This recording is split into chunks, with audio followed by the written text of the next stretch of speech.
పేట ప్రభుత్వ ఆసుపత్రిలో గర్భిణి మృతి ఘటనపై ప్రాథమిక విచారణ పూర్తయింది. ఈ నెల 17న మృతి చెందిన సాగరమ్మకు అందించిన వైద్య సేవలపై నర్సింగ్ సిబ్బంది డాక్టర్లను విచారించి వారి వాంగ్మూలాలను నమోదు చేశారు. పాథాలజిస్ట్ స్పందన, జనరల్ ఫిజిషియన్ గిరిబాబు, గైనకాలజిస్ట్ సుజాతల బృందం దర్యాప్తు నిర్వహించింది. విచారణ నివేదికలను ఉన్నతాధికారులకు పంపుతామని డాక్టర్ ప్రసూన తెలిపారు. ప్రాథమికంగా రక్తానికి సంబంధించిన సమస్య వల్లే గర్భిణి మృతి చెందినట్లు వెల్లడించారు. అయితే 3 రోజుల పాటు రక్తం ఎక్కించకపోవడం డాక్టర్ నిర్లక్ష్యమేనని మృతురాలి కుటుంబ సభ్యులు ఆరోపిస్తున్నారు. అంటే పేషెంట్ యాక్టివ్గానే ఉన్నారు. వచ్చినప్పుడు ఈరోజు గైనకాలజిస్ట్ కానీ డ్యూటీ డాక్టర్స్ ముగ్గురు పర్యవేక్షణలో ఉన్నారు. ముందు రోజు 15వ తారీఖు వచ్చినప్పుడు ఒక డాక్టర్ గారితో కూడా మేము మాట్లాడాము. ఆవిడ చెప్పడం చాలా యాక్టివ్గానే ఉన్నారు అన్నారు.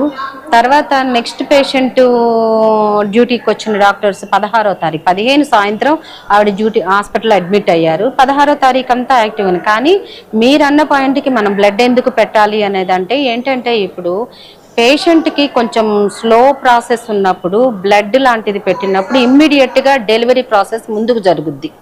కానీ పేషెంట్ ఆ స్టేబిలిటీలో లేదు. మనకు అలాంటివి వచ్చినప్పుడు ఒక్కొక్కసారి లోపల కాంప్లికేషన్స్ కూడా రావచ్చు.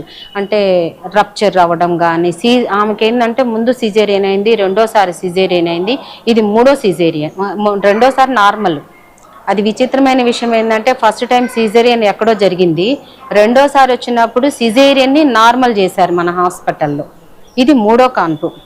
కాబట్టి 3వ కాన్పు ఒకటి, ముగ్గురు పిల్లల ముగ్గురు 2 సార్లు డెలివరీ ప్రాసెస్ నడిచింది.